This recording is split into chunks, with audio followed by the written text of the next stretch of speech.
শ্লোকে ধর্মক্ষেত্র শব্দটি খুবই তাৎপর্যপূর্ণ। কারণ কুরুক্ষেত্রের যুদ্ধক্ষেত্রে ভগবান শ্রীকৃষ্ণ অর্জুন তথা পাণ্ডবদের পক্ষে ছিলেন। পাণ্ডবদের পক্ষে কে ছিলেন? ভগবান শ্রীকৃষ্ণ। দুর্যোধন আদি কৌরবদের পিতা ধৃতরাষ্ট্র তার পুত্রদের বিজয় সম্ভাবনা সম্বন্ধে অত্যন্ত সান্নিধ্য হয়ে পড়েছিলেন। দ্বিধাগ্রস্ত চিত্রে তাই তিনি সঞ্জয়কে জিজ্ঞাসা করেছিলেন, আমার পুত্র ও পাণ্ডুর পুত্ররা তারপর কি করলো? কে কইছেন? ধৃতরাষ্ট্র জিজ্ঞাসা করছেন কারে? সঞ্জয়কে। কারা জিজ্ঞাসা করছেন? সঞ্জয়কে।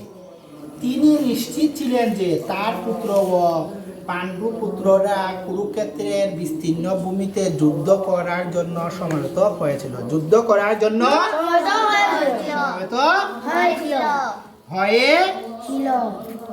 সমবেত হয়েছিলেন। কিন্তু তবুও তার অনুসন্ধানটি ছিল তাৎপর্যপূর্ণ।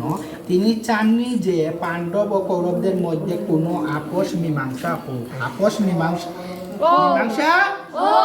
কিন্তু তিনি চেয়েছিলেন যুদ্ধে তার পুত্রদের ভাগ্য সুনিশ্চিত হোক। কার সুনিশ্চিত ভাগ্য হইত? তার পুত্রদের। তার কারণ হচ্ছে কুরুক্ষেত্রের পুণ্যতীর্থে এই যুদ্ধের আয়োজন হয়েছিল। বেদে বলা হয়েছে কুরুক্ষেত্র হচ্ছে অতি পবিত্র স্থান।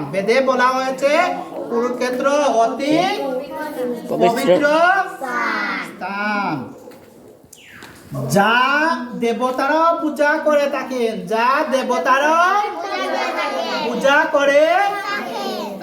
দেখো দেবতারাও, দেবদেবী যারা আছে এরাও পূজা করে থাকেন কোন জায়গায়?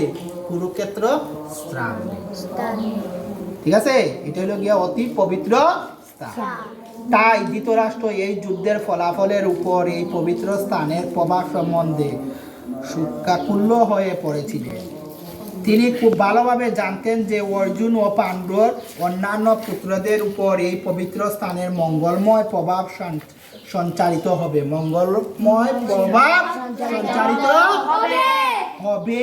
কারণ তারা সকলেই ছিলেন অত্যন্ত ধর্মপরায়ণ।